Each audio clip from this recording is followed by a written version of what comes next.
Welcome to episode 5 of my ultimate stealth van build. We're making great progress so far. In the first 4 episodes, we stripped and cleaned the van, primed and painted the interior, filled some of the holes with steel epoxy, installed sound deadening mats, insulated the floor and scribed the plywood subfloor. Make sure you click that subscribe button to follow along the journey.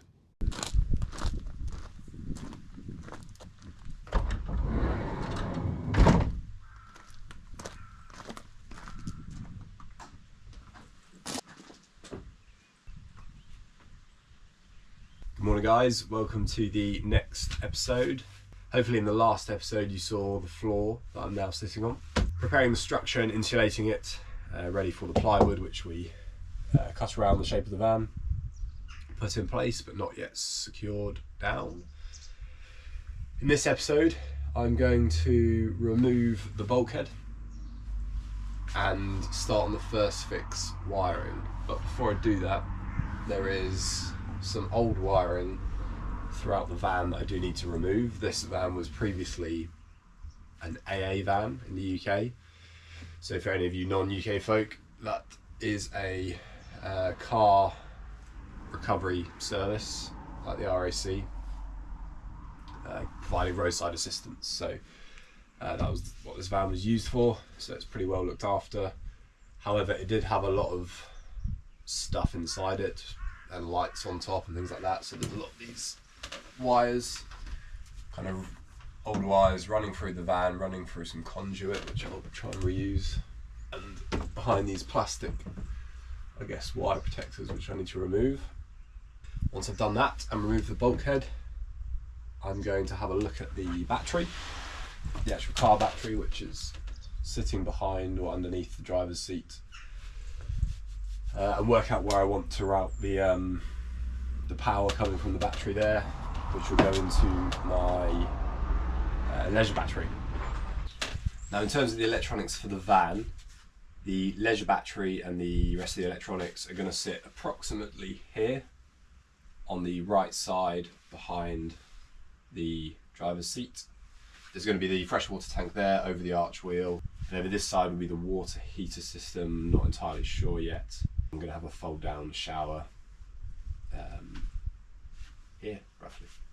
So initial look at the bulkhead, it's just held on with these kind of star shaped screws, nuts, whatever you want to call them, all the way around. So it's just going to be an impact driver job to take those out.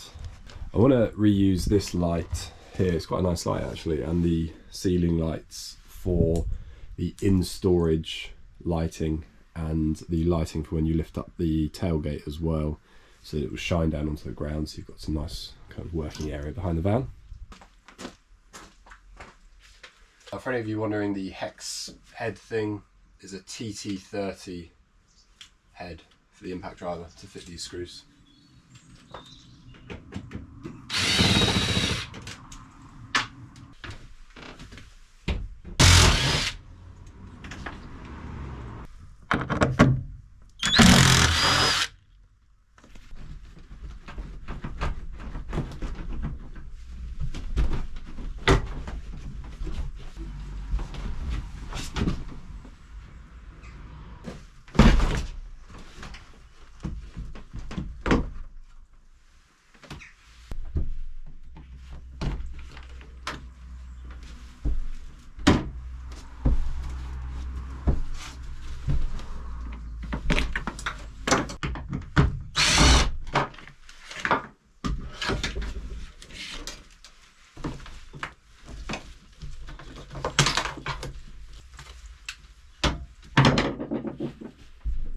See what I mean with these random cables throughout the van.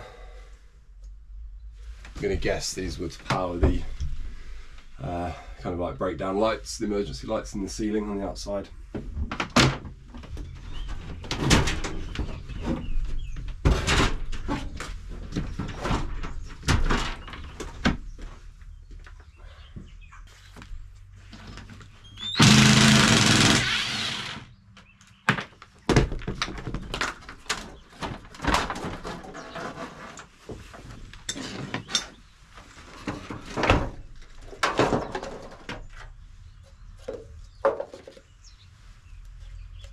Right, it's quite a big mess of wires, so I'm going to need to work out where they all go before I fully take this thing off. Obviously I can unscrew this as well, give me a bit more working room. I'm going to move back the driver's seat because that's where the 1 or 2 van batteries are. Get the seat moved back so I can access it and work out where these wires are going to. I'm pretty convinced, just like this one, these wires, these yellow ones are going to the back of the van, up through the pillar, out the back, and then there's quite a few kind of dead end wires that are kind of stuck in the trunking. So I think those feed them. Yeah, it's just a way to get power from the batteries to the back of the van. Anyway, let's have a look and see.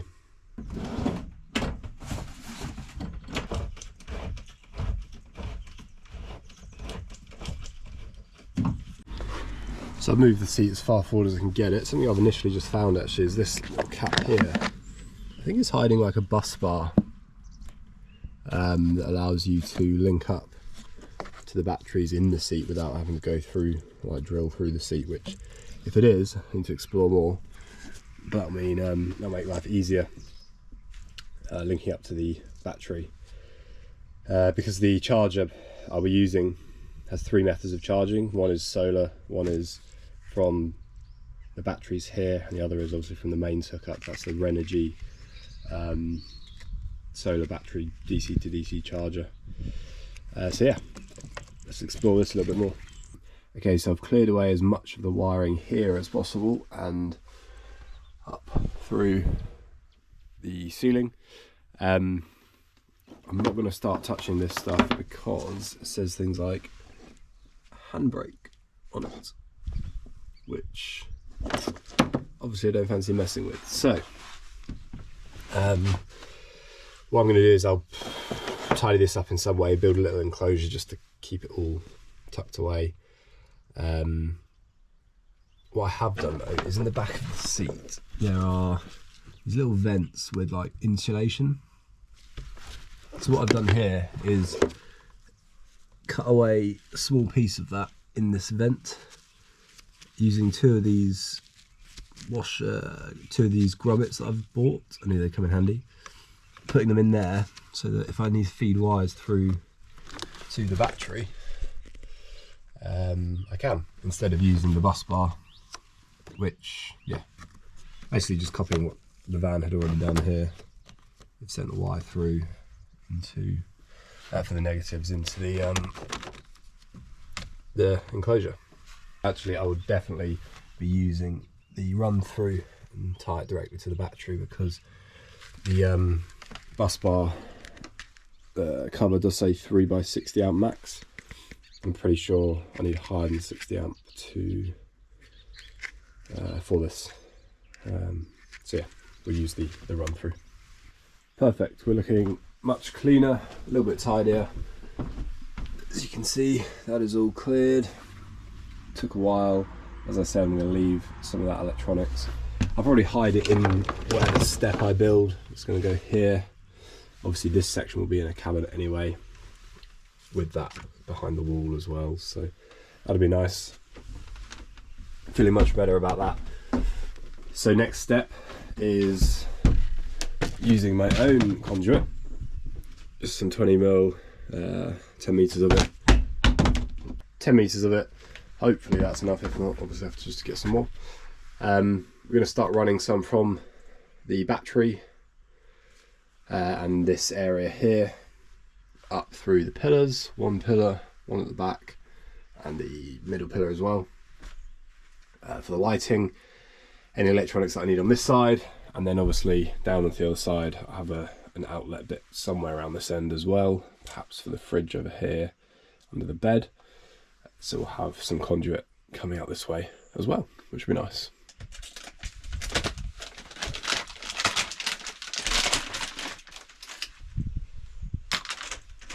And then I will have some sort of hub control panel thing, kind of on the edge of the cabinet around where my hand is here. to be able to control little light switches and things like that. So first piece of conduit I want coming out of here, I think, or here, actually here, where all the electronics are going to be. We're going to run it up and have it coming out around here for this side of the lighting, and then we'll have another one going through. So let's just feed this through the top, so there we go.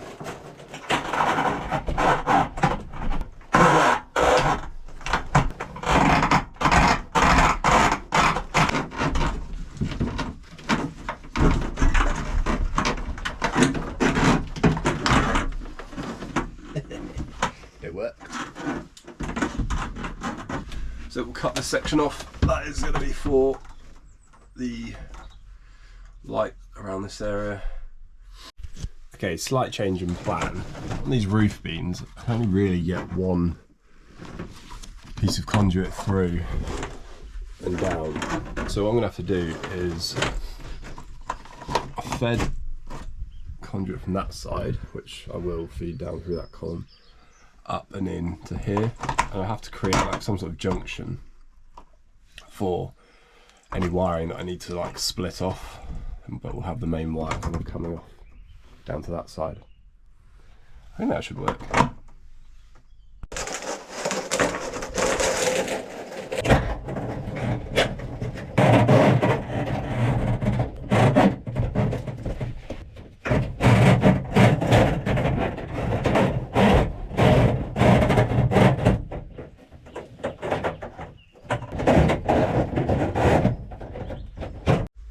Okay, I'm fairly pleased with that.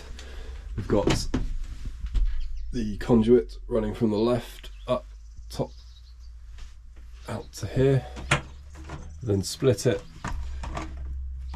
There you can see, because I want to be able to take wires off that centre point, like the lights and things like that. Second piece running down there, coming out by the batteries. Another piece of conduit here running the length over the rear right wheel arch, up here, up through this rear column and out the top here. That'll cover hopefully any rear lighting that I want up here, any sockets and things like that on this side, who knows. That side should be covered by that. So I'm going to leave the kind of van here for now, and I'm going to measure up how much wiring I roughly need, because I need to go order that. So that is my next task for today, is get the wiring ordered, at least as much of the first fix stuff as possible, and probably the outer solar grommet thing, so I can actually drill the hole, put the solar grommet in and the wiring down for that. Morning team. Right, another good day. Today is a day of bits, is what I'm calling it. I've got a few deliveries coming throughout the day, and I've just had one already with some of the things I need for the next stages of the build. So first up, you can see loft insulation wrap. Slightly cheaper version of like the Dodo liner. This doesn't have any foam backing. I don't need it, I don't want it. This is like bubble wrap foil insulation. That's going to act as sort of a vapor barrier on some of the areas of the van. I'm not going for 100% sealed. Again, I don't want it, don't need it. I want there to be some airflow. However, there are some areas that I do want sealed, as I think that will be exposed to the most kind of like moisture or the kind of temperature difference between inside and outside the van. One of which is the wheel arches, because it's a single skin wall, so I need to create a bit more insulation around that. Things like the cavity things within the van itself, that's going to be filled with insulation. Not going to be too much of a drama with that kind of like temperature difference across that insulation barrier. The big pieces in the roof, for example, where it's single skin, is going to be the foam board insulation. I might use some of this over the top of it to seal it off. I'll see. No dramas if not. To go alongside that, spray adhesive, 3 cans of this stuff. No idea if it'll work on metal, I'm going to find out. It says not to use it for vehicle headlining, so I won't be using it on any vehicle carpet that I get for the van. 3 cans of it for like a tenner, I think, from Amazon. Yeah, you can see that hopefully there, which one it is. Strong as an ox, extra strong adhesive spray. So I'll be spraying the metal and the back of this when sticking it on, followed by taping the seams, the edges, etc. to the van or the insulation that it's up against. Now the other thing that did come today, so far at least, is the crimping tool for my wiring, as well as a whole bunch of shrink tube, whatever you call it. This also came with some of the connectors for the wires. This is good, this is just extra. I have ordered actual ones from the company that I'm buying the wiring from, and some of the electronics, which I think is called Wired Campers.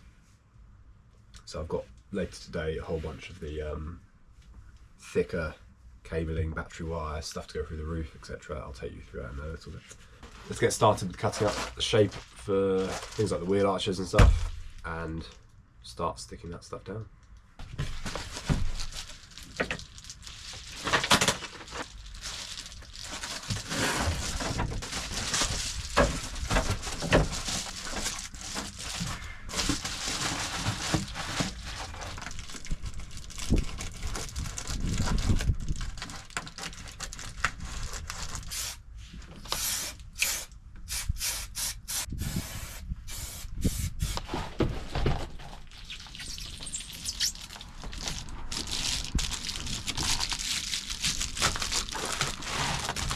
Stuck better than I expected.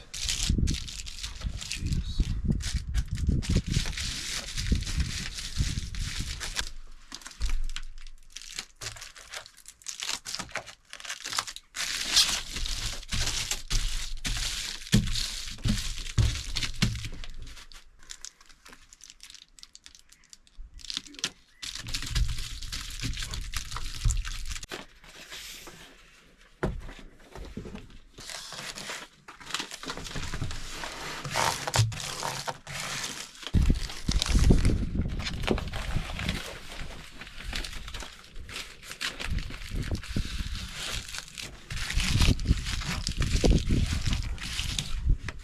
Nice one, so I'm pretty pleased with that, to be fair. Obviously not done anything above the wheel arch, but yeah, it's all stuck down well, the tape's worked well, sealed off all the joints, it feels well stuck on. So yeah, really pleased. Something worth noting, this is very conductive, so it feels cold, but it actually radiates heat back in, or helps keep the heat out in the summer. It does require like an air gap for it to actually work. Anything touching it, just like touching metal, will be cold. But yeah, it's not like, you know, thick foam or fiberglass type insulation. It works by just radiating heat. There's 3 ways that heat is kind of transferred: conduction, convection and radiation. If you can mitigate those types of heat loss, that does help. This is for radiating heat loss, or keeping things cool. Wheel arch 1 done. I'm going to move on to the second wheel arch.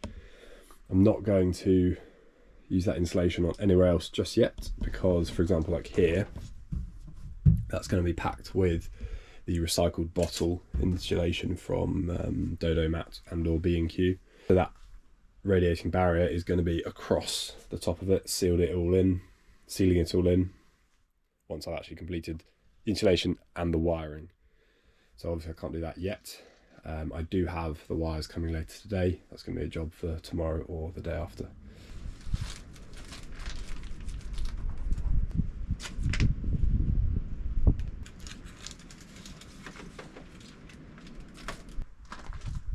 Tell you what, that is not too bad.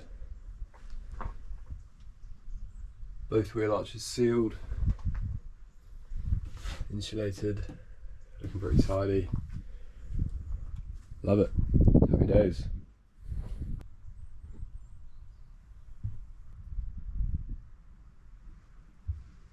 Right, nothing else for me to do now. I need to wait for my next 2 deliveries today, which are the wiring for the batteries, etc. I won't be doing that today.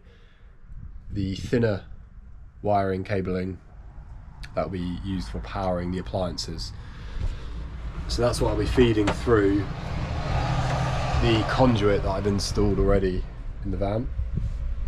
So we're calling that first fix wiring. So basically, yeah, getting the black 2-strand 16 amp and 25 amp wires through the van to all the correct points, where we'll be having like the fridge, the power sockets, the USB power sockets, the lights.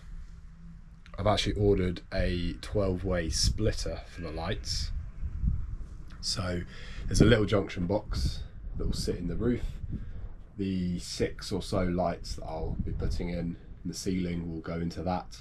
I might have 1 or 2 accent lights as well, running off that same circuit. That'll then be powered by the battery. One switch, they'll turn on, boom, lovely. Makes wiring just a little bit easier, and I found some nice lights to make that work. Separately, I'll have different accent lighting on other circuits, but yeah, that'll be the main lighting. Lastly, the other thing coming today is the wiring for the solar panels. Not ordered the solar panels yet, but I wanted the wiring for it so I can get that in place through the roof before ordering everything else. Just doing things in stages, as well as the cover that you kind of glue, seal onto the roof where the hole is. So I won't be doing that today, but I'll be getting the wiring in place ready for that. Good evening, guys. It's basically Christmas Day, I think, with loads of deliveries. First being all the wiring. Not all the wiring, a lot of the wiring. 2 reels, I think I mentioned in the previous clip, of red and black twin wires. One being 15 or 16 amp, the other being about 25 amp, I think. So they're different thicknesses, they take different loads, i.e. the thicker, higher amp rated wires handle things like fridges, heaters, pumps, etc., depending on their rating. 10 meters of that and 3 meters of the thinner wire. I've then got 3 meters each of the thicker 110 amp positive and negative wiring. That's so I can start some of the battery supply power sections. Then third, this is quite cool actually, this is a junction splitter, you can see that, for LED roof mounted lighting, ceiling mounted lighting. So this is that red and black dual cable, you might be able to see it in the camera there, wiring that I will link up with my 10 meters of that same type of wiring. So this junction box is going to sit in the ceiling that all the LED lights are powered from, powered by this cable running down behind me into the blade fuse holder, which then links into the rest of the power system. The other thing that's arrived is the Dodo fleece liner, which is going to go in the cavities of the van.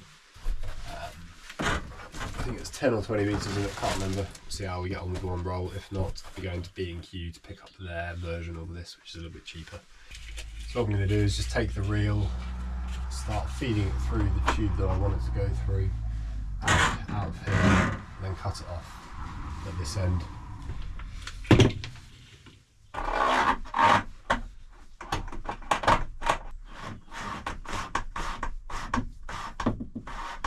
Okay, so the first wire is through. What I've done is stuck some masking tape on the end and labelled it as ceiling lights. So that's gone through the first conduit coming out here. Obviously down, out through this one. This is where most of the electronics are going to be. Blade, fuse, controller, box thing going to be somewhere here that will be plugged into. That will then be plugged into the rest of the circuit. So let's get the second wire through, which will be for one of the USB plugs around this area. Okay, V1 of the first fix wiring is complete. Let me give you a quick tour through the camera. So electronic section is going to start down there. 1, 2 and 3 wires. Bottom one being ceiling lights, middle one being the fridge, and the top one being the USB plug. They run up through the roof. The ceiling light comes out there. The other two continue down to the other side, coming out here. Fridge and USB plug. Fridge is going to be sitting roughly around there. USB plug will be next to the bed, in the wall, maybe on a little shelf or something like that. In addition to that, I've got a cable running through here, popping out the end here, which is going to be one of the kind of rear garage lights in this section. It's still quite a bit of wiring to do, but not for tonight. Some of it is not going to go behind the panelling, so I don't need to do it yet. It's going to be kind of in the cupboards because it's going to be supporting systems and plugs and things that are going to be in and around this area. There's also the solar cable, which will come out of this one into here, where it will enter the roof and come out, obviously outside. That's going to run all the way through there, back down to there, but that hasn't arrived yet tonight for some reason, so I'll have to do that another day. Then I have run out of the thinner cabling, so I'm going to order another 10 meters of the 15 amp cabling. That's going to support things like the rear camera, reversing camera, some of the cupboard lighting that's going to be in the cupboards at the top, as well as a few other random bits and pieces.